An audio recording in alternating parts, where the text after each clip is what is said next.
अवाजी समातुन ताई radio voice of Sindh London. मूंसे ॾिठा माउ जिन्हीअ ॾिठो पिरीअ खे, उन्हनि सदी का करे न सघां ॻाल्हिड़ी। भलारे भिटधणी जे भलारे बैत सां मुंहिंजी आवाज़ मुसाफ़िर radio voice of Sindh London था थिए। दुनिया जे कुंड कुर्च ताईं जंहिंजा माॻ ॿुधिजे पियो, उन्हनि मिड़ने महिरबाननि खे सिक भरियो सलाम शाल क़बूल पवे। 17 जनवरी 2021 जे ॾींहं ते अवां जे मनपसंद प्रोग्राम सोच वीचार साण करे अवां जी ख़िदमत में हाज़िर अवां जो पंहिंजो मेज़बान हबीब लगारी। प्रोग्राम जी बिस्मिल्लाह में अवां लाइ इहा ई दुआ त जित हुजो, सुख सलामती सां हुजो, कॾहिं बि ॾुखियो ॾींहुं न ॾिसो, हमेशा ख़ुशियुनि जे भाकुरनि में हुजो। अॼोको सोच वीचार प्रोग्राम उन्हनि टिनि अमूल इंसाननि जे नाले हूंदो जिन ज़िंदगी में जेको किरदारु अदा कयो उहो अॼु बि दुनिया लाइ मशअल राह आहे। जदीद क़ौम परस्ती जे बानी साईं जीम सैयद मखदूम बिलावल ऐं शहीद फाज़िल राहू खे अॼु असीं प्रोग्राम में भेटा पेश कंदासीं। सभ खां पहिरियां उन अज़ीम हस्ती खे भेटा पेश कंदासूं जंहिं लाइ हाजी सांद चयो, मौत जो बि इश्क हो ऐं ज़िंदगी छॾियो न थिए, हू शख़्स बि त छा हुयो जो आशिकी छॾियो न थिए। पुछाऊं सिज लथे खां पोइ काफ़िले जो छा थियो, चयोसीं लाट थिए भरी ऐं रोशनी छॾियो न थिए। सभ खां पहिरियां रहबरे सिंध अज़ीम इंसान साईं जीम सैयद जी ज़िंदगी ते नज़र विझंदासीं। सियारे जी सर्द रात में जॾहिं आसमान जे सितारनि खे ऐं धरती जे ॿारनि खे निंड न ईंदी, राति जो पहर कंहिं शहर मथां कूंज वांगुरु पर फैलाईंदो ऐं ॿार खीर कटोरे जहिड़ी कहाणी लाइ ज़िद कंदा, तॾहिं काई सिंधी माउ पंहिंजे नंढड़े पुट खे पंहिंजी धरती जी 20वीं सदी वारी मुहबत जी लाज़वाल कहाणी ॿुधाईंदी ऐं चवंदी, हिकिड़ो हो सैयद ऐं हिकिड़ी हुई सिंध। ऐं पोइ धरती सां इश्क जो लाज़वाल दास्तान मलमल जे थान वांगुरु खुलणु लॻंदो। धरती जे उन आशिक़ जी कहाणी चंड खे बि जाॻाए विझंदी ऐं अमर जे चपन ते हलीम बाग़ी तरी ईंदो। हिकु बिलावल हो जेको कटिजी मुओ, हिकिड़ो सैयद जंहिंजी पुॼाणी ना। सन जी सरज़मीन सां तालुक़ रखंदड़ जदीद क़ौम परस्ती जे बानी साईं जीम सैयद जो पूरो नालो सैयद ग़ुलाम मुर्तज़ा शाह आहे। साईं जीम सैयद सैयद हैदर शाह सनाई जो 14 नंबर सिजादा नशीन हो। संस ॻोठ अॻूणे दादू ज़िले ऐं हाणोके जामशोरे ज़िले जे तारीख़ी शहर सन में जनवरी 1904 में थियो।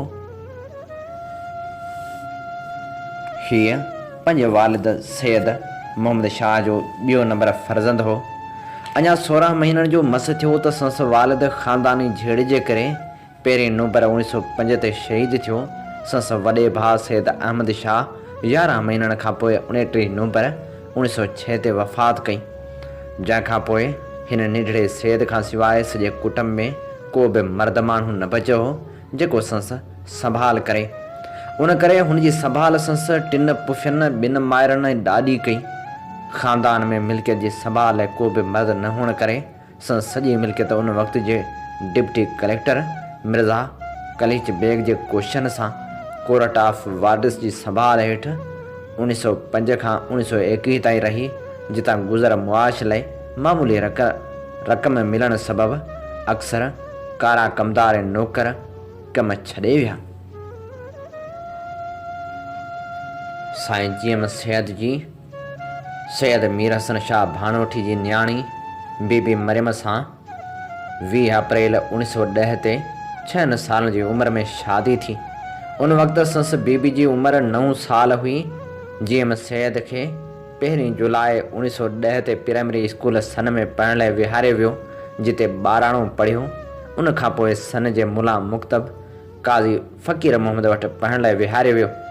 पर थोरे वक़्त बाद जनवरी 1913 में ॿीहर सिंधी स्कूल सन में मास्तर धरमदास भागूमल वटि पढ़ण लाइ विहारियो वियो। उन बाद मास्तर रेवाचंद वटि पढ़ियो, जितां 4 दर्जा पास करण बाद हेड मास्टर वसणमल बालचंद वटि 5 दर्जा पास करे 6 में आयो। शहर में वधीक तालीम जो इंतज़ाम न हुअण करे आखूंद मियाँ समन वल्द महबूब मेमण वटि क़ुरान शरीफ़ नाज़रा पढ़ण वेठो। उन सां गॾु फ़ारसी ऐं अरबी जी तालीम मौलवी मोहम्मद हाशिम अहमद मेमण सन वारे वटि वरिताई। उन दौरान मियाँ हामिद अली मेमण हालाई वारे वटि सन में 1.5 साल ताईं अंग्रेज़ी पढ़ियो ऐं कुझु वक़्तु मास्तर नारायण दास वटि बि अंग्रेज़ी पढ़ियो। उन बाद मौलवी अलाबख्श दादू वारे खे घुराए वटि वधीक अरबी तालीम हासिल कयाई।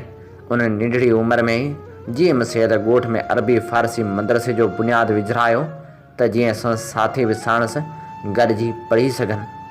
मदरसे में मौलवी मोहम्मद सियाल दादू वारे वटि पढ़ियो ऐं पोइ कोशिशूं करे सन में 3 दर्जा अंग्रेज़ी पढ़ाइण जो इंतज़ाम करायई। उन मां मालूम थिए थो त हुन में नंढपिण खां वठी समाजी ख़िदमत ऐं तालीम लाइ वॾो चाह हो।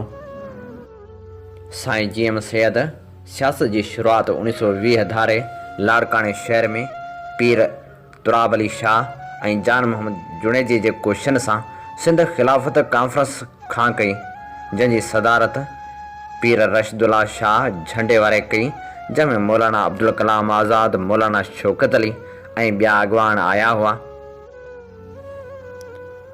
उन इजलास में मखदूम मुइनुद्दीन ऐं सैयद असदुल्ला शाह टिखड़ाई सां गॾिजी साईं जीएम सैद शरीक थियो।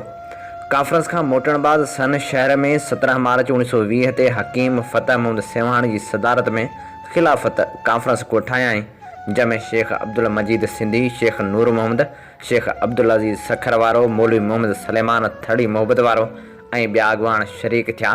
कॉन्फ्रेंस खां अॻु अंग्रेज़ कमिश्नर मिस्टर टॉम्स नाराज़गी जो इज़हार कंदे खेसि चवाए मोकिलियो त हू हिन नंढी उमिरि में सियासत में न घिड़े ऐं कॉन्फ्रेंस मुलतवी कराए।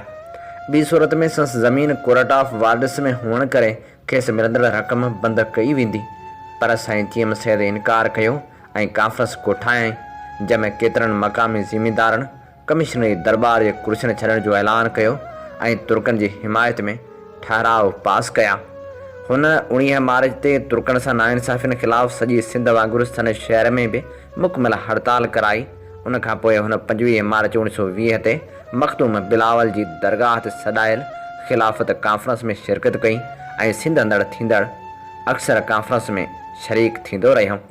उन दौर में जीएम सैद जी महात्मा गांधी सां 27 अप्रैल 1921 ते सन रेलवे स्टेशन ते मुलाक़ात थी, जॾहिं गांधी जी हैदराबाद खां दादू वञी रहियो हो। 19 मई 1921 खां हुन खादी जा कपिड़ा पाइण शुरू कया ऐं शहर में खादी तयारु करण जा आॾाणा क़ाइमु करायाई। संस अबाणी ज़मीन कोर्ट ऑफ वारिस में हुअण करे सरकार नाराज़ थी जीएम सैद जे गुज़र मुआश लाइ मुक़ररु रक़म बंदि करे छॾी ऐं खेसि सियासत में हिसे न वठण जो धमकियूं ॾिनियूं, पर हीअ न मुड़ियो। 1923 ताईं उन में हिसो वठंदो रहियो।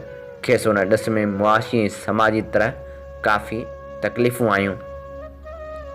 मार्च 1920 में हुन मखदूम ज़हीरुद्दीन हाला वारे, सैयद हाजी असदुल्ला शाह टिखड़ाई, पीर मौलाना ग़ुलाम मजिद सरहदी, पीर तुराब अली शाह राशिदी ऐं ॿिनि सां गॾिजी सिंध जे सैयदनि ऐं पीरनि जी फेडरेशन ठाराइण जी तजवीज़ तयारु कई त जीअं उन्हनि मां बद रस्मनि, फज़ूल ख़र्चनि, जहालत, मुरीदनि खां नज़र न्याज़ वठण ऐं सरकारी लक़ब वठण वारियूं बिदतूं ख़तमु करे सघजनि। साईं जीएम सैद सरापा सिंध बि हो त सरापा इश्क बि हो। हुन मिटी सां मोहबत थे कई ऐं हमेशह सुजागी जा सॾ थे वरनाया। साईं जीएम सैद 1 जून 1925 ते तालके लोकल बोर्ड मांझनि जो मेंबर ऐं 4 जून 1925 ते ज़िले लोकल बोर्ड कराची जो बिना मुक़ाबले मेंबर पिणु कामयाबु थियो। अॻिते हली 26 अक्टूबर 1925 ते कराची ज़िले लोकल बोर्ड जो वाइस प्रेसिडेंट ऐं 29 नवंबर ते तालके लोकल बोर्ड मेंबर जो प्रेसिडेंट बि चूंडियो वियो। हुन खान बहादुर वली मोहम्मद हसन अली आफ़दी खे स्कूल बोर्ड कराची जो चेयरमैन ऐं शेख अब्दुल हक़ खे जैकमाबाद मां घुराए ज़िले स्कूल बोर्ड कराची जो एडमिनिस्ट्रेटर ऑफिसर करे रखायो। ऐं ज़िले जी तइलीम खे वधायो। सन में अंग्रेज़ी जा क्लास, छोकिरियुनि जो स्कूल, नाइट स्कूल ऐं अस्पताल क़ाइमु करायई ऐं स्कूल ऐं स्टेशन खां ॻोठ ताईं पको रस्तो ठाहिरायई। इहो बि कहिड़ो न वॾो अलमियो आहे जो पाकिस्तान ठहण खां पोइ 1948 में कराची खे सिंध खां धार करे मर्कज़ हवाले करण जी साज़िश थी। उन वक़्तु खोड़ो सिंध जो वज़ीर आला ऐं मुस्लिम लीग जो सदर हो, जंहिं कराची खे मर्कज़ जे हवाले करण खां इनकार कयो। उन ते सर ग़ुलाम हुसैन मर्कज़ी सरकार जे हुकुम ते खोड़े जी वज़ारत खे डिसमिस करे पीर इलाही बख्श खे वॾो वज़ीर कयो। अहिड़ी तरह कराची मर्कज़ जे हवाले थी वई। साईं जीएम सैद कराची मर्कज़ जे हवाले करण ख़िलाफ़ आवाज़ उथारियो त उनखे सन में 3 महीननि लाइ नज़रबंद कयो वियो। उन मरहले ते ख़ान अब्दुल गफ़ार ख़ान ऐं ॿिनि खे बि जेल में मोकिलियो वियो। 1948 में साईं जीएम सैद पाकिस्तान जे तरक़ी पसंद सियासतदाननि सां गॾिजी पाकिस्तान नेशनल पार्टी ठाही, जंहिंजो सदर ख़ान अब्दुल गफ़ार ख़ान खे चूंडियो वियो। थोरे ई वक़्त खां पोइ जॾहिं जीएम सैद जी दरख़्वास्त ते इलेक्शन ट्रिब्यूनल जे फ़ैसिले मूजिबि पीर इलाही बख्श वज़ारत आला तां ख़ारिज थियो ऐं काज़ी मोहम्मद अकबर जी इलेक्शन बि रद्द थी, उन खां पोइ सिंध में कई वज़ारतूं डठियूं ऐं ठहियूं। 1952 में वियना कॉन्फ्रेंस में जीएम सैद पाकिस्तान ऐं ख़िते जे इम्कानी हालतनि जो दुरुस्त अंदाज़ो लॻाईंदे मज़हबी कट्टरपणे मुलायत जे ज़ोर वठण जो ख़दशो ॾेखारियो हो। अॼु 21वीं सदी में उहो साबित थी चुको आहे त पाकिस्तान कट्टरपणे ऐं दहशतगर्दी जो गढ़ बणिजंदो थो वञे। 1953 में सिंध असेंबली जूं नयूं चूंडियूं थियूं, जंहिंमें आज़ाद पाकिस्तान पार्टी, सिंध हारी कमेटी ऐं पीपल्स पार्टी जे गॾियल मुतहदा मुहाज़ ठहियो, जंहिंजे प्लेटफार्म तां साईं जीएम सैद 7 मेंबरनि सां चूंडिजी आयो ऐं सिंधी असेंबली में मुखालिफ़ पार्टी जे अॻुवान जी हैसियत में कराची वापसि सिंध खे मिलण ऐं सिंध लाइ पाकिस्तान में मुस्तक़िल ऐं नाक़ाबिल तरदीद हक़नि जी घुर लाइ यकराव ठहराव पास करायई। उनखां डिॼी Chaudhry Ghulam Mohammad governor general one unit ठाहिण जी साज़िश रिथी। वज़ीर आला सिंध पीरज़ादे अब्दुल सत्तार मेंबरनि सुमेत वन यूनिट जी हिमायत खां इनकार कयो, जिते गवर्नर जनरल आइन साज़ असेंबली ख़तमु करे नई वज़ारत ठाही ऐं पीरज़ादे वज़ारत खे डिसमिस करे ख़ान बहादुर अयूब खोड़े, अली मुहम्मद राशिदी ऐं काज़ी मोहम्मद अकबर खां वन यूनिट जी मंज़ूरी लाइ सिंधी असेंबली मां ठहराव पास कराइण जो फ़ाइदो वठी पीरज़ादे जी जाइ ते खोड़े खे वॾो वज़ीर मुक़ररु कयो, जंहिं पुलिस जी मदद सां नाजाइज़ तरीक़नि सां मेंबरनि खे डिॼारे सिंधी असेंबली मां वन यूनिट जे हक़ में ठहराव पास करायो। चइनि मेंबरनि पीर इलाही बख्श, शेख खुर्शीद, रईस अब्दुल हमीद जतोई ऐं रईस ग़ुलाम मुस्तफ़ा ख़ान मुखालफ़त कई। जीएम सैद काज़ी फैज़ मोहम्मद, हैदर बख्श जतोई ऐं ॿिया क़ौमी अॻुवान जेल मोकिलिया विया। हिन भेरे जीएम सैद 6 महीना जेल में रहियो। उन खां पोइ वन यूनिट असेंबली लाइ अॻूण सूबाई असेंबली मेंबरनि खां चूंडूं करायूं वियूं। उन्हनि में मग़रबी पाकिस्तान असेंबली में सैद साहिब 7 मेंबरनि सां चूंडिजी आयो, जिते मुतहदा मुहाज़ जे लीडर जी हैसियत में मुखालिफ़ ग्रोह में रहियो। उन विच में अगस्त 1955 में जीएम सैद मग़रबी पाकिस्तान जे क़ौमी कारकुननि जी कराची में पंहिंजे बंगले ते ख़ान अब्दुल गफ़ार ख़ान जी सदारत हेठि हिकु गॾिजाणी कोठाए एंटी वन यूनिट फ्रंट ठहिरायो, जंहिंमें पाकिस्तान जे क़ौमप्रस्त पार्टियुनि सां गॾिजी लाहौर में नेशनल पाकिस्तान पार्टी ठहिराए ख़ान अब्दुल गफ़ार ख़ान खे सदर चूंडायई। वन यूनिट ख़िलाफ़ सरगर्मियूं ॾिसी वन यूनिट जे हामी गिरोह 8 अक्टूबर 1958 ते पूरे पाकिस्तान में मार्शल लागू करे असेंबलियूं ख़तमु करे छॾियूं।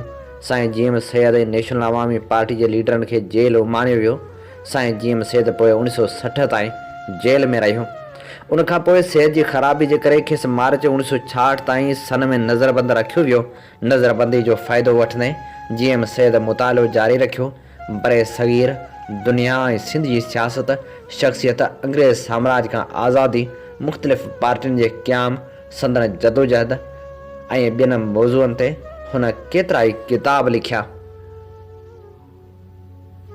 साईं जीएम सैद महाल माजंदनि जो तइलीमी ऐं तनज़ीमी प्रोग्राम, हिंदुस्तान जा मुसलमान ऐं पाकिस्तान, सिंध जी अदालत जी इंतिज़ामिया खां जुदाई, मुस्लिम लीग जी मुखालफ़त छो, नई सिंध लाइ जदोजहद, पैगाम लतीफ़, पाकिस्तान में क़ौमियत जो मसइलो, चूंड अदबी मज़मून, चूंड सियासी मज़मून, सिंध जे बम्बई खां आज़ादी, सिंध मुतहदा मुहाज़ ऐं वन यूनिट, जनम गुज़ारे में जिनसी, जीअं ॾिठो आहे मूं, मौजूदा सियासी मसइला, जदीद सियासत जा नव रतन, रिहाण, साहिड़ जा सिंगार, ख़त ऐं मज़मून, बज़्म सूफ़िया सिंध जो आइन ऐं ख़ुतबा, सिंधी कल्चर, वाजट वैरागियुनि जा अॼु पिणु चकमचाक कुझु ख़त, ख़ुतबा ते सैद, जदीद आलमी सियासत, सिंध जी कहाणी सैद जी ज़ुबानी, दियार ऐं दिल ऐं दास्तान ऐं मुहबत, सिंधु देश छो ऐं छा लाइ, सिंधु जी साञा, अहिड़ा हाञा थियनि, पंहिंजी कहाणी पंहिंजी ज़ुबानी, सिंध ॻाल्हाए थी, पैगाम अमल, हासिल जिनी हाल, आयो तड़ तमाची ऐं ॿिया किताब लिखिया। साईं जीएम सैद जा उर्दू में तर्जुमो थियल किताब जैसा मैंने देखा, पैगाम लतीफ़, सिंध की आवाज़, आवाज़ सिंध ऐं ॿिया शामिल आहिनि। साईं जीएम सैद जा किताब अंग्रेज़ी में पिणु तर्जुमो थी चुका आहिनि। 17 मार्च 1995 खां पोइ साईं जीएम सैद जी तबियत ख़राब थी वई। 18 मार्च खां वठी जनाह इस्पताल में नज़रबंदी दौरान ज़ेर इलाज रहियो ऐं 25 अप्रैल 1995 जो राति जो देर सां हमेशा लाइ विछड़ी वियो। सुबुह ताईं लखें माण्हू सन पहुची चुका हुआ। लखें सॻुवारनि जी मौजूदगी में साईं जीएम सैद खे सन जे आबाई क़ब्रिस्तान में मिटे मां हवाले कयो वियो। सिंध जी तारीख़ जो ही अज़ीम इंसान हमेशा लाइ ज़िंदा रहंदो ऐं अॼु बि ईअं ई लॻंदो आहे ॼण अॼु बि जुमन दरबदर सन में साईं जे अॻियां ॻाए थो त वठी हर हर जनम वरबो, मिठा मेहराण में मिलबो, ख़तम उदाह थी वेंदी, चिठी चांडाण में मिलबो।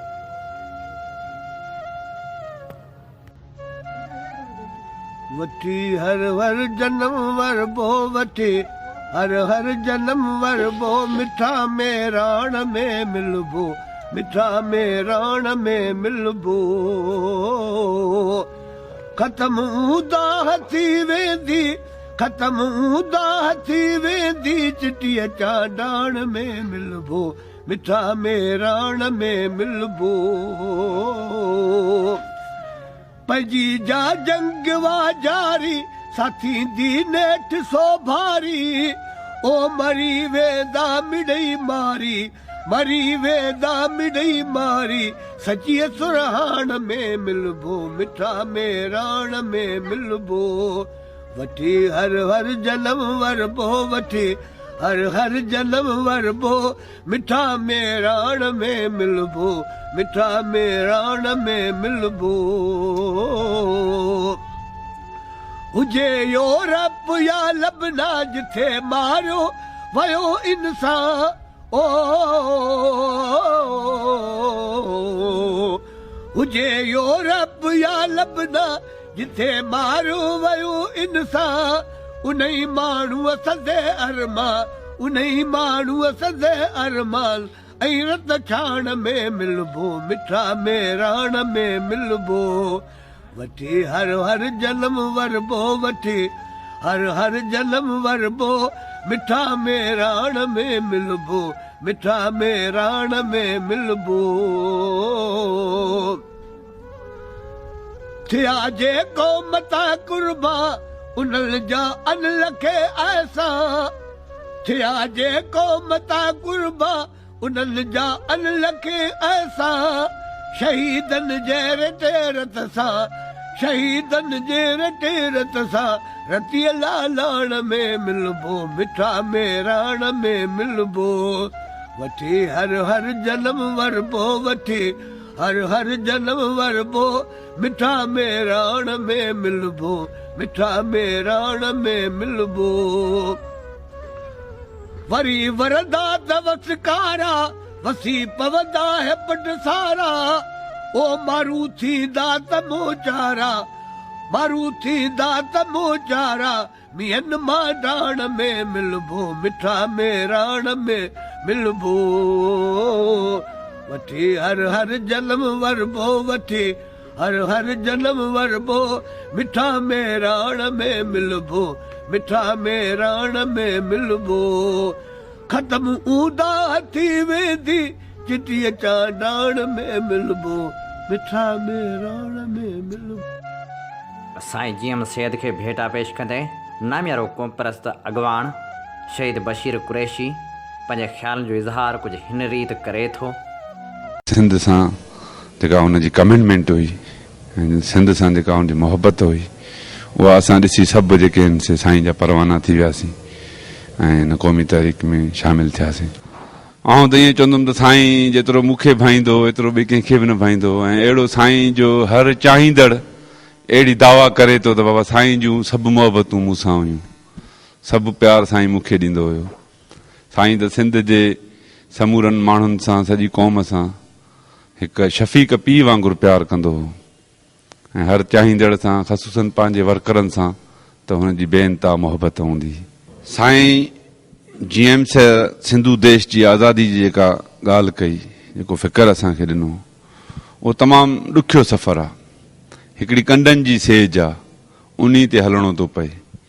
पोइ लगातार ऐं मुसलसिल के सिंध जा सूर्य पुट हलनि पिया, न त के 4 साल के 5 साल के 7 साल के 10 साल। पोइ ॾुखियो तकलीफ़नि वारो छो त हिते जेल बि मिले थो, हिते लठियूं बि मिलनि थियूं, टार्चर मिलनि था, हिते पंहिंजे माइटनि खां अज़ीज़नि खां पंहिंजे पिरी प्यारनि खां परे रहणो थो पवे। उन करे मुसलसिल लगातार माण्हू नथा हली सघनि ऐं थकिजी था पवनि, जंहिंजे करे माण्हू चवंदा आहिनि मुड़ुसु भाड़ी थींदो आहे त पोइ पटको बि बार थी वेंदो आहे। इन करे पोइ के त माण्हू असां ॾिठोसीं जॾहिं जीअं सिंध खे छॾियऊं त साईं जीएम सैद सां इख़्तिलाफ़ रखी, पर अॻिते हली असां त ॾिठोसीं त जीएम सैद सिंध हुयो। जंहिं साईं जीएम सैद खे छॾियो उन सिंध खे छॾियो जेको आहे। आउं ईअं ई चवंदुसि त माण्हू जेके मुसलसिल न हली सघिया लगातार सफ़र में जदोजहद में ॾुखी राह में जेको आहे सो उन्हनि थकिजी जेको आहे सो पाण किनारा कशी कई, पर जीएम सैद जो फ़िक्र हक़ ऐं सच ते अॼु बि क़ाइमु आहे। आउं सम्झां थो त जीएम सैद जा फ़िक्री पोइ लॻ उहे ई आहिनि जेके साईं जीएम सैद जे नज़रिए ते ऐं फ़िक्र ते हलनि पिया।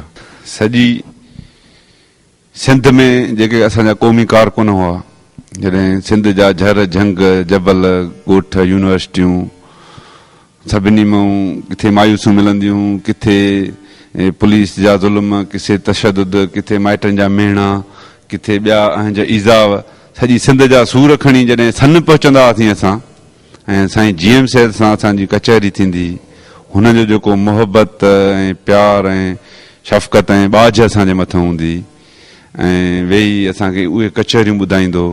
कॾहिं कॾहिं वरी टेलीविज़न घुराए असांखे फिल्म ॾेखारींदो हो जेको आहे सो इनकलाब ते आज़ादी जे सिलसिले में मुख़्तलिफ़ जेको आहे सो तारीख़ी फिल्म ॾेखारींदो, या वरी सन जा जेके आहिनि से अहिड़ा 2-3 भोगाई क़िस्म जा माण्हू हूंदा हुया जेको आहे सो बहितर राति जो हर राति ते साईं जी कचहरीअ में मौजूदु हूंदा।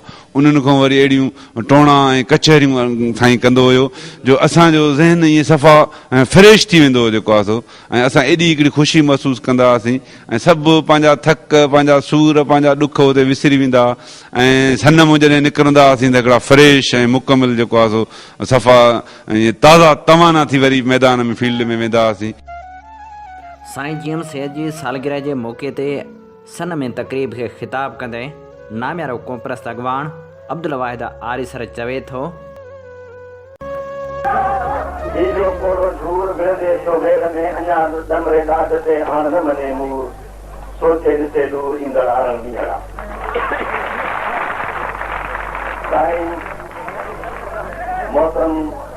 असांजा क़ौमी अॻवान जीएम सैद साहिब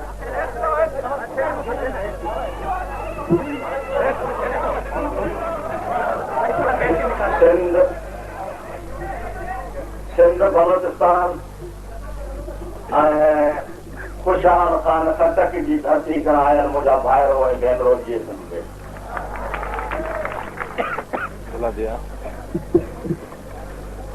हीअ सालगिरह जंहिंते तव्हां सभु हिते अची गॾु थिया आहियो, सभ खां पहिरीं आऊं मुझे क़ौमी रहनुमा खे उनकी मुबारकबाद पेश थो करियां ऐं उन खां पोइ तव्हां खे आऊं इहो अर्ज़ु करणु थो चाहियां त हीअ सालगिरह साईं जीएम सैयद जी असां सिंध जे क़ौमी इतिहाद जे हवाले सां मल्हाइण ते चाहियूं।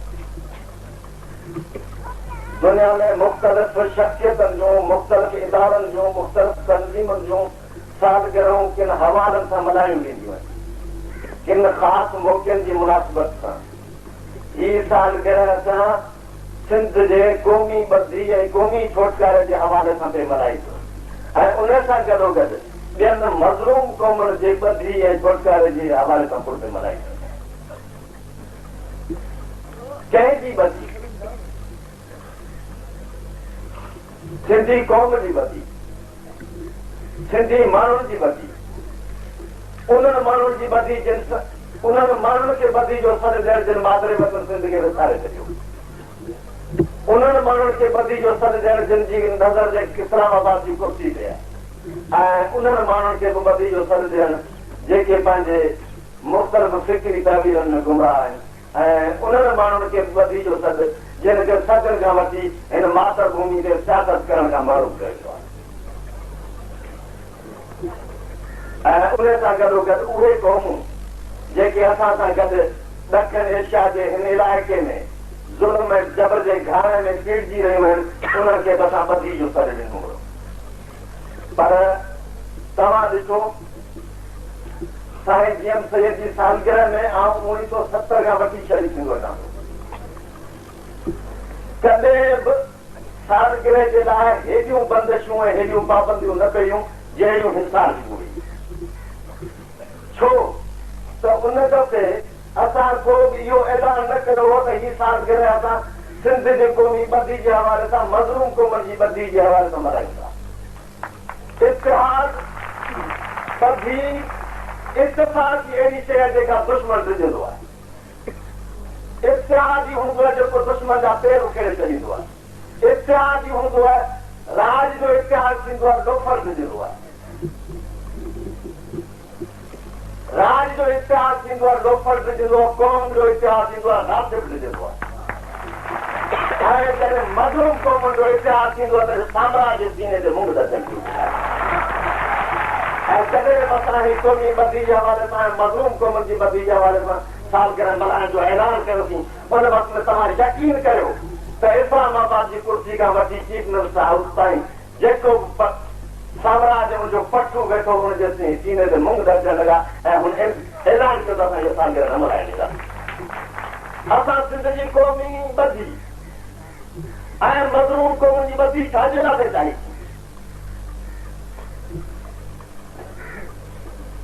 असां इन लाइ सिंध जी क़ौमी ॿधी ऐं मज़लूम क़ौमुनि जी ॿधी चाहिए त असां सिंध खे वरी मखदूम दिलावर जी सिंध बनायूं, दूल्हा दरिया खान जी सिंध बनायूं, जाम निज़ाम जी सिंध बनायूं ऐं न सिर्फ़ु असीं पंहिंजी सिंध खे दूल्हा दरिया खान ऐं मखदूम दिलावर जी सिंध बनायूं, पर उन सां गॾोगॾु जंहिंखे सिरंचियर थो चयो वञे उनखे बि खुशहाल ख़ान खटक जी उहा हैसियत ॾियारे सघूं, जंहिंमें हुन मुग़ल इम्पेरियलिज़म जे सभ खां वॾे शाही तलाक औरंगज़ेब खे ॻाल्हि असीं उहा यानी उन्हनि खे उहा सरज़मीन मोटाए ॾियणु चाहियूं, पर उहा उन्हनि बर्दाश्त न कई। उनजे बावजूद बि जेसि ताईं मुंहिंजी नज़र वञे थी ओसि ताईं सिंध जो माण्हू अजर खे पके सां मौजूदु ॾिसंदे। मुफ़्कर आज़म साईं जीएम सैयद खे भेटा पेश कंदे नामियारो लेखक एजाज़ मंगी लिखे थो, जॾहिं जीअं सिंध जे क़ौमी तराननि ऐं सिंधू देश जे फ़र्क़ शुगाफ़ नारनि में साईं जीएम सैयद खे रूहानी ऐं इनकलाबी अलविदा पे चई वई, तॾहिं उन शोर में किथे कंहिं दिलि में कंहिं ख़ामोश अजनबी चहिरे वारी दिलि में फैज़ जे उन गीत जी ग़मज़दा धून ज़रूरु हलंदी हूंदी। फैज़ जो उहो गीत जंहिंमें ॾुख बि आहे, गुस्सो बि आहे, मायूसी बि आहे ऐं उमेद बि आहे, जंहिंमें इलाही सारो दर्द हुजण जे बावजूदु दस्ते ईसा जहिड़ो दिलासो बि आहे। उन ॾुखोयल ऐं ग़मगीन गीत जा ॿोल आहिनि, ये दाग दाग उजाला, ये शब गुज़ीदा सर के इंतज़ार था जिसका, ये वो सैर तो नहीं ये वो शहर तो नहीं जिसकी आरजू लेकर चले थे बार के मिल जाएगी कहीं न कहीं फल के दश्त तारों की आखिरी मंज़िल। ऐं अहिड़े गीत ते पंहिंजे पुराणे रफ़ीक जे आख़िरी सफ़र खे यादि करण वारो माण्हू को पोढ़ो मुस्लिम लीगी थी सघे थो। कहिड़ी ख़बर त सिंधु देश जे नौजवान जानिसारनि जी पेह में को हिकिड़ो कुराड़ो मुस्लिम लीगी बि हुजे जेको कंहिं कार या कॉलेज जी बस बदिरां पंहिंजे पुराणी रूट यानी ट्रेन ते आयो हुजे फ़क़्ति सैद खे अलविदा चवण जे लाइ, फ़क़्ति ॾुख घटाइण जी कोशिश में ॾुख वधाइण जे लाइ। तहरीक पाकिस्तान भले कुझु ज़हननि में का साज़िश हुजे पर केतिरनि ई माण्हुनि जे लाइ तारीख़ पाकिस्तान आज़ादी जो हसीन ख़्वाब हुई। उन्हनि उन नई जदोजहद खे पंहिंजे सपननि जी आज़ादी जो आंचल सम्झो हो ऐं उन्हनि माण्हुनि में जीएम सैद जहिड़ो धोतल पोतल रूह रवां माण्हू बि हो।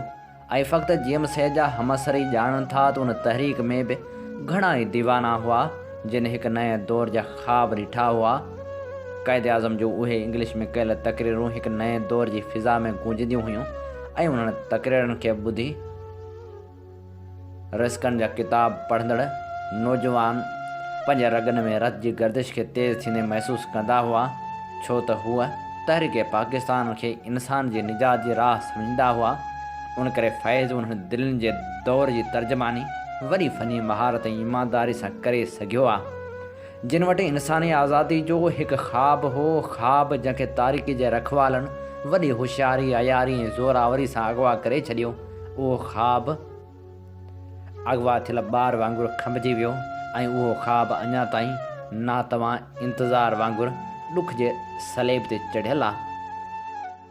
ऐं उहो ई सबबु आहे त तहरीक पाकिस्तान जे हवाले सां कंहिं अहम ॾींहं ते कंहिं झूने झुरियल मुस्लिम लीगी जी दिलि पन जी ॿीड़ी वांगुरु दुखी पवंदी आहे। शिकारपुर जो रिटायर मास्टर इनायतुल्लाह पाकिस्तान जे ॾींहं ते बाज़ार में लॻल झंडियूं ॾिसी खिलंदो हो ऐं चवंदो हो त केॾो वॾो फ्रॉड थी वियो। हू अक्सर उदास थी वेंदो हो ऐं भरियल आवाज़ सां ॿुधाईंदो हो त असां कीअं नारा हणंदा हुआसीं। उहे जलसा जिन में नौजवान वॾे जज़्बे ऐं उमंग सां उहे गीत ॻाईंदा हुआ त सरफरोशी की तमन्ना अब हमारे दिल में है, देखना है ज़ोर कितना बाज़ू ऐं कातिल में है।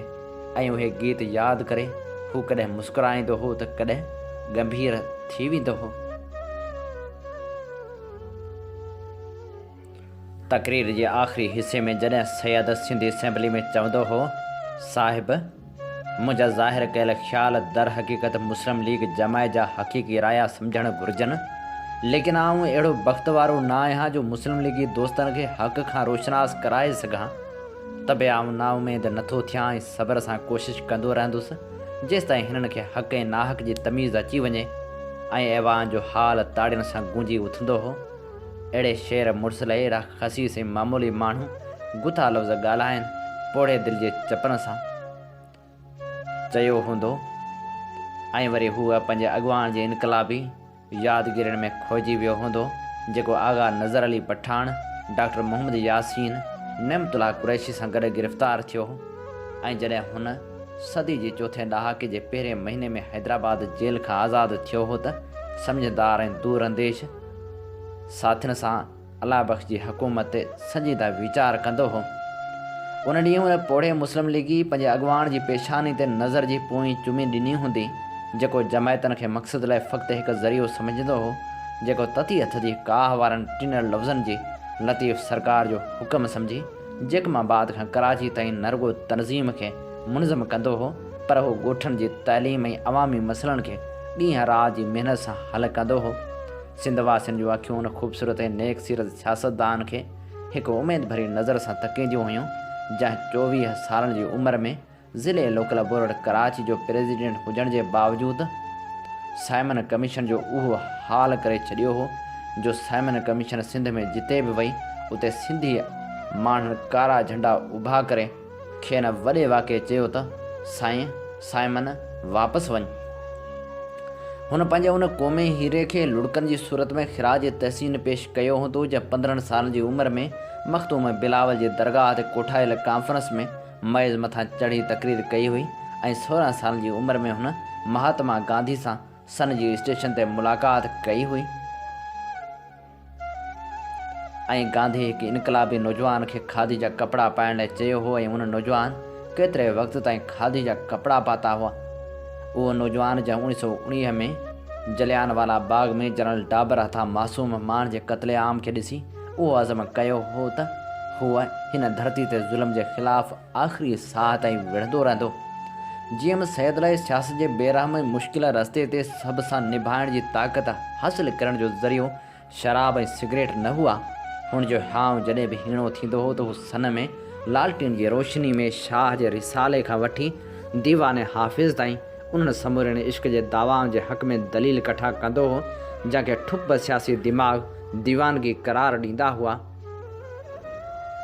जॾहिं हू हाफ़िज़ जो उहो शेर पढ़ंदो हो त मूंखे तुंहिंजे सिर जो कसम आहे त जेकॾहिं सॼो जहान मुंहिंजे सिर ते शोर करे त तॾहिं बि तुंहिंजे इश्क खे मुंहिंजे सिर मां कढी न सघंदो। त हुन जे दिलि जी मोहबत सूरजमुखी वांगुरु सुबुह जे सिज लाइ हिजाब जूं समूरियूं पनखड़ियूं खोले छॾींदी हुई ऐं पोइ हू लतीफ़ जी उहा सिट पढ़ी पाण में हिकु नई ताक़त ऐं तवानाई महसूसु कंदो हो त जे तूं पहण पब जो त लिंग मुजालो सिर दर कदम यार फिदा शुद्ध चे बजा शुद्ध वारी मंसूरी रस्म ऐं रिवाज वारे कबीले जो फ़र्द जीएम सैद पंहिंजी पूरी ज़िंदगी में केतिरो न तनहा रहियो, कंहिं बि हुनजी दिलि खोले न ॾिठी। उहे सबबु हो त हू अक्सर तौरु रूमी जो इहो शहर झुंगारींदो हो त हर हिकु पंहिंजे नुक़्ते निगाह खां मुंहिंजो दोस्त थियो, पर मुंहिंजी दिलि में छा हो उनखे मालूम न थियो। पंहिंजे उन यगाने ऐं अज़ीम अॻवान जे ताबूत आॾो कुझु देरि तरसी उन पोढ़े मुस्लिम लीगी फैज़ अहमद फैज़ जो उहो नज़म वॾी आवाज़ सां पढ़णु चाहियो हूंदो त ये दाग दाग उजाला ये शब गुज़ीदा सहर के इंतज़ार था जिसका ये सहर तो नहीं। पर हू हिकु अजनबी माहौल में एतिरी हिमत न करे सघियो हूंदो ऐं जॾहिं हू निमाज़ जनाज़ा पढ़णु ऐं सैद जी मिठी माउ हवाले थियण खां पोइ पंहिंजे महबूब अॻवान जे ॻोठ जी मिटी खां आख़िरी भेरो मोकिलाए स्टेशन तरफ़ रवानो थियो हूंदो त हुनखे ही पाकिस्तान सैद जे सालारे में हलंदड़ पाण जहिड़नि केतिरनि ई मुस्लिम लीगियुनि सां हिकु तारीख़ी दोखो महसूसु थियो हूंदो ऐं हुन इंतिहाई कावड़ में सोचियो हूंदो त कंहिं ॿिए खे इहो हक़ हुजे न हुजे त हूअ पाकिस्तान खे ॾाहण जी ॻाल्हि करे, पर जीअं सैद खे त उहो हक़ हासिलु हो त हू जॾहिं पंहिंजे तख़लीक़ मां मुतमइन न थिए त उनजी सूरत में तब्दीली आणण जो फ़ैसिलो करे। ऐं हाणे प्रोग्राम सोच वीचार में उन अज़ीम हस्ती मखदूम बिलावल खे भेटा पेश कयूं था। मखदूम बिलावल खे लफ़्ज़नि जा गुलाब आछींदे पावेल जुणेजो लिखे थो। मखदूम बिलावल ज़ात जो सम हो। संस वाल जो नालो मखदूम हसन हो।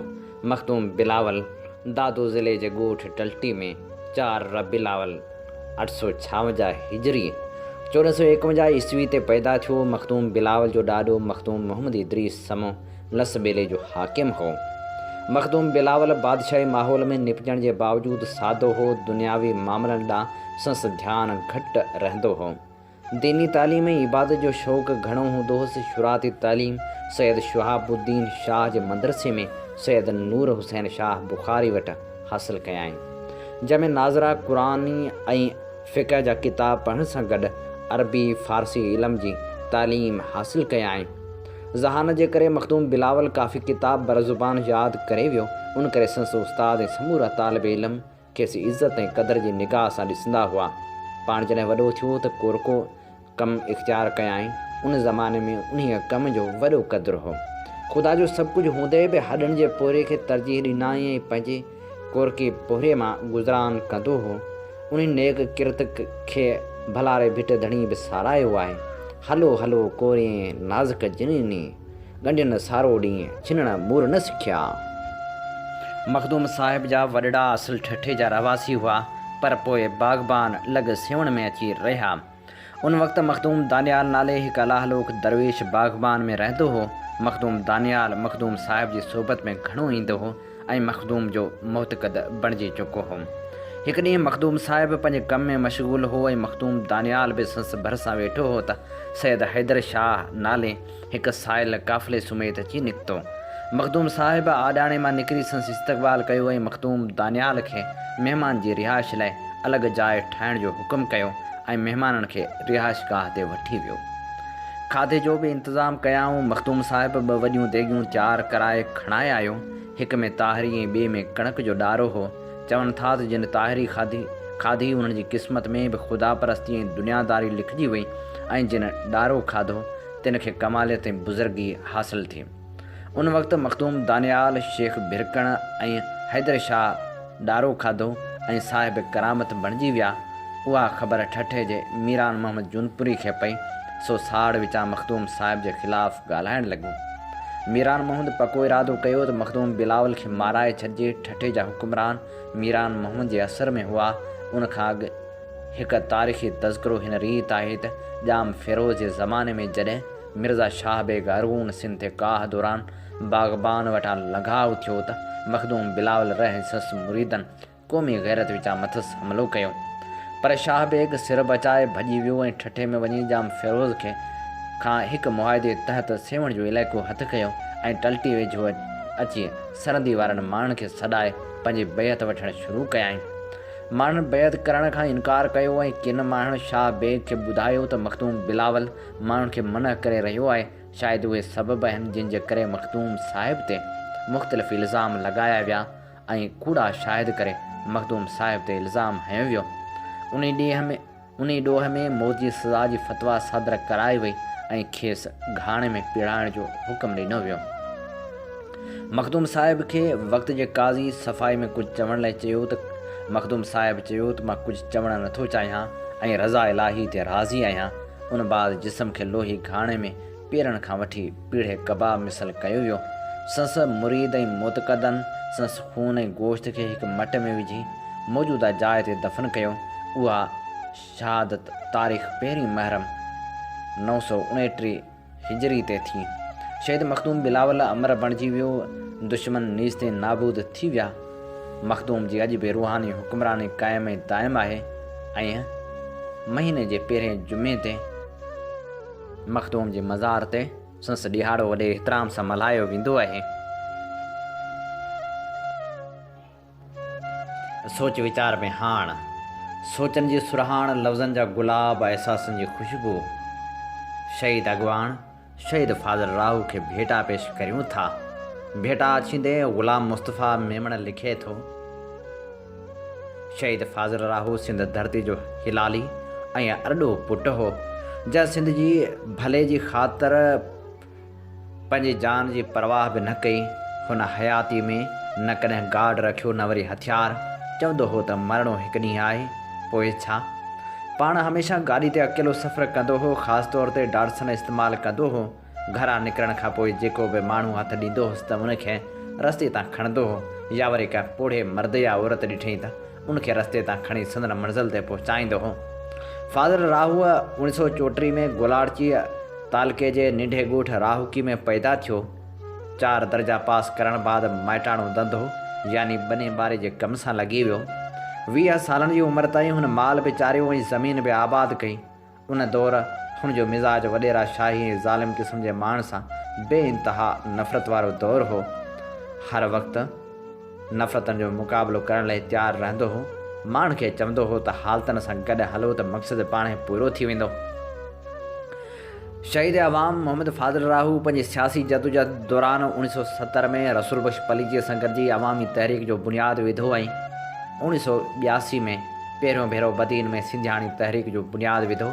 कन्वेंशन में सॼी सिंध मां औरतुनि वॾे तइदाद में शिरकत कई ऐं उन में हुन ख़िताब कंदे चयो त इंसानी नस्ल जा 2 पासा आहिनि, हिकु हिसो मर्द ऐं ॿियो हिसो औरत। आज़ादी जी जंग में जेसिताईं औरत खे शामिलु न कयो वेंदो तेसिताईं ग़ुलामी जी ज़ंजीर खे टोड़णु नामुमकिन आहे। उहो ई संदसि शानदार कारनामो हो जो 1983 जी MRD जी तहरीक में सिंध जे ॿारहाड़ी जे औरतुनि बि फातिमा चांग, मरियम राहू, अज़ीज़ा लांघा जहिड़ियुनि औरतुनि बि गिरफ़्तारियूं ॾेई जेलूं भरियूं। फाज़ल राहूअ वॾेरनि जी अखि में कंडो हो, छाकाणि जो हू ग़रीब हारियुनि पोरितनि मज़लूमनि जे हक़नि ख़ातिर सचाई ऐं ईमानदारी सां वारसनि जो वारिस ऐं हीणनि जो हमराह थी हक़ जे मैदान में बीही राशि कामरनि इज़त असमत जे ज़ालिम लुटेरनि सां विढ़ी ग़रीबनि जा हक़ ऐं लॼूं वापसि कराए ॾियण में का बि कसर न छॾींदो हो। शहीद फाज़ल राहू अयूब ख़ान जहिड़ी आमरियत ऐं ज़िया जहिड़े ज़ालिम जी मार्शला में बि नीलाम बंदर करियो।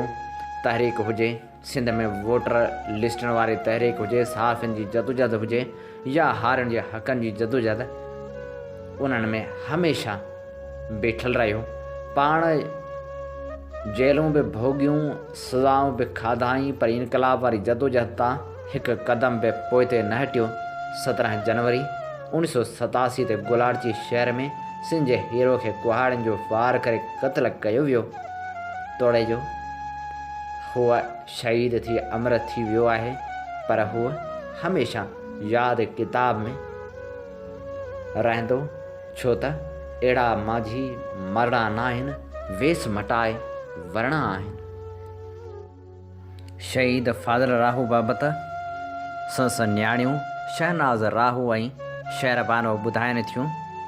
खणी हलण उन में वॾी सलाहियत आई त कहिड़ा बि माण्हू हुजनि, कहिड़े बि क़िस्म जा माण्हू हुजनि, शागिर्द हुजनि, हारी हुजनि, ॿिए क़िस्म जा जेके बि हुजनि, जेके बि असां वटि माण्हू हुआ, उन सभिनी माण्हुनि खे गॾु खणी हिकिड़ी क़ौमी जिदोजहद में हुन शरीक कयो। उहो ई सबबु हो जो असांजूं क़ौमी जिदोजहदूं कामयाबु थियूं। तव्हां ॾिसो उन वक़्त में असांजूं जेके जिदोजहदूं थियूं, हलचलूं थियूं, जेके जिदोजहद थियूं, ॿोली वारी जिदोजहद हुजे, वन यूनिट वारी जिदोजहद हुजे, MRD वारी तहरीक हुजे, उन जो जेको जेके PPR वारा माण्हू या जेके ॿिया माण्हू हुआ, जेके बि आम माण्हू हुआ, जेके खे खणी हलण जो जेको उनजो सहरो जेको आहे सो असीं सम्झूं था त उन MRD जे कामयाबीअ जो शहीद फाज़िल ते आहे। जंहिं वक़्तु इनक़िलाबी तहरीक हुई, जेके इनक़िलाबी कमु हो, इनक़िलाबी तहरीक हुयूं, जेको इहो वर्स हो त उन में औरत जो अचणु लाज़मी हो। जॾहिं हुन सम्झो त भई जेके का बि इनक़िलाब, का बि सियासत, का बि जेको इनक़िलाब या जिदोजहद या सिंध के निज़ाम खे, समाज खे तब्दील असीं नथा करे सघूं जेसि ताईं उन में औरत नथी शरीक थिए। उन ॻाल्हि खे सम्झंदे, उन औरतुनि जे हक़नि खे सम्झंदे, औरत ॻाल्हि खे सम्झो त भई औरत बि जो मुआशिरे जो समाज जो हिसो आहिनि, उन्हनि खे लाज़मी जेको आहे सो उन में अचणु घुरिजे। उन हिसाब सां रखी जॾहिं असां सिंधियाणी तहरीक ते उन खां अॻु में बि जेको आहे सो औरतुनि जे त आगाज़ थी चुको, अॻु में बि प्रोग्राम थींदा हुआ, ॿिया थींदा हुआ, उन में शरीक कंदो असांखे, किताब ॿिया असांखे ॾिनई, असां गॾु असां करे छॾियो, कमु कंदासीं। पर पोइ जॾहिं असां 83 में जॾहिं ठही सिंधियाणी तहरीक ठहिण खां पोइ उनजो मतिलबु हिकिड़ी ॻाल्हि आहे त उनजो कमु ऐं किरदारु ऐं माण्हुनि में ऐं उनजो जेको उहो हो, उन ई जे करे ई जेको आहे सो सिंधियाणी तहरीक में एतिरियूं औरतूं आयूं, ओतिरियूं औरतुनि कमु कयो। 83 में जेका जिदोजहद हली MRD वारी, उन्हनि में 26 औरतुनि गिरफ़्तारियूं ॾिनियूं, उन में सभु हुयूं, सॼे सिंध जूं औरतूं हुयूं, उन्हनि गॾिजी नंढे वॾी औरतुनि खां वठी, जवानियुनि खां वठी नंढनि ॿारनि ताईं औरतूं हुयूं।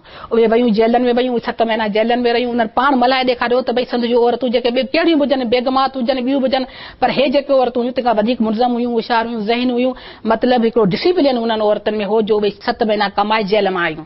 उन वक़्तु सिंधियाणी तहरीक जी प्रेसिडेंट हुई, सॼो ॿाहिरि जेको आहे सो ऑर्गेनाइज़ कयो। बाबा हुतां पाण ख़ुदि लिखियो, आख़िर में बाबा हुतां लिखियो त भई जेका शहनाज़ खे जेको आहे सो गिरफ़्तारी ॾियारियो। पोइ उन वक़्तु जेको आहे सो पोइ पार्टी फ़ैसिलो कयो त ठीकु आहे, जेको आहे भले शहनाज़ ॿाहिरि रहे ऐं अंदरि जेको आहे सो ॿाहिरि कमु करे। पोइ इन सबब सां ॿाहिरि ई रहियसि, मूं ॿाहिरि ई कमु कयो। जेल खां आज़ादु थियण खां पोइ त हिकिड़ियूं त अहिड़ियूं औरतूं वीचारियूं ॿाहिराड़ी जूं औरतूं हुयूं जेके पंहिंजे कमनि कारनि सां लॻी वयूं या घरनि में वेही रहियूं।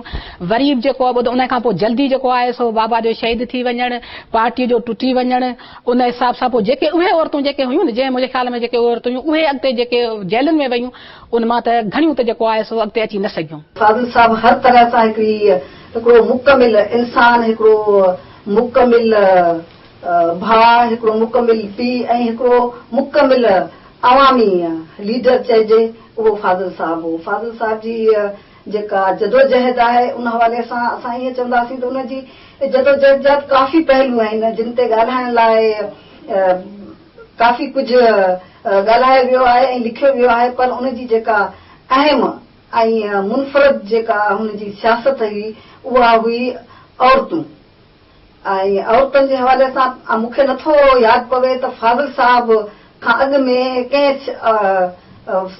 हेठी लेवल ते को अहिड़ी पार्टी हुजे जेका सियासत में आई हुजे ऐं औरतुनि खे खणी आई हुजे। उहे औरतूं जेके घरनि में वेठल हुजनि, उहे औरतूं जेके लावारो कंदड़ हुजनि, उहे औरतूं जेके बनी में गाह कंदियूं हुजनि, उहे औरतूं जेके बकरियूं चारींदियूं हुजनि, रिढूं चारींदियूं हुजनि, असां वटि महरी आहिनि ऐं अहिड़े क़िस्म जूं ज़ातूं जिन करे तसवर बि कोन कयो त असांजी औरतूं घटी खां ॿाहिरि बि वेंदियूं या असांजी औरतूं कंहिं जलसे में कंहिं प्रोग्राम में का तकरीर कंदी या को क़ौमी गीत ॻाईंदी, उहो तसवर बि कोन हो।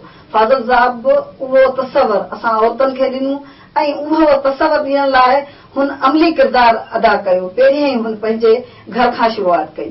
हुन पंहिंजे भेणुनि खे, पंहिंजे घर वारियुनि खे, पंहिंजे धीअनि खे ऐं पंहिंजी जेका उनजी कम्युनिटी हुई ऐं जेके उन सां गॾु आस पास में रहंदड़ जेके माण्हू हुआ उन्हनि खे गॾु खणी आयो। इन ते अॼोके प्रोग्राम जा समूरा रंग हवाउनि में विखरी चुका। पंहिंजे मेज़बान हबीब लगारी खे साॻी दुआ सां ॾींदा इजाज़त। वसे भिट तुंहिंजी भलारा सदा सदा देश परदेस सारा वसन। कॾहिं सींद सिंधी न मेरी थिए, कॾहिं मोड़ कंहिंजा न मुरझाइजनि। सिंध मुंहिंजी अमा सूह तुंहिंजी मथा छा लिखी छा लिखां छा लिखी छा लिखां। सिंध मुंहिंजी अमा दुनिया जा सिंधियो हिक मुठ थी सिंध बचायो। सिंध मुंहिंजी अमा सूह तुंहिंजी मथा छा लिखी छा लिखां। सिंध जो क़ौमी आवाज़ radio voice of Sindh London.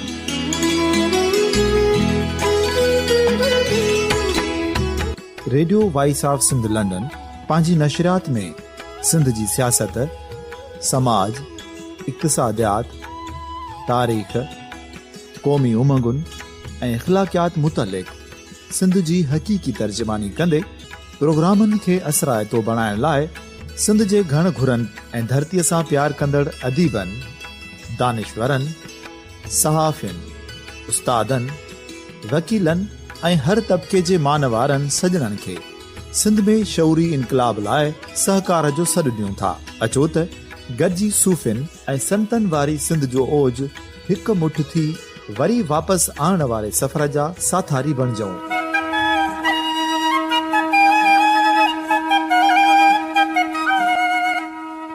हिकु नए सुबुह जी शुरूआत जो पड़ाॾो घर घर, ॻोठ ॻोठ ऐं शहर शहर ताईं पहुचायो। शाल सिंध आबाद ऐं ख़ुशहाल थिए, सिंधी माण्हू सुखियो ऐं सताबो थिए।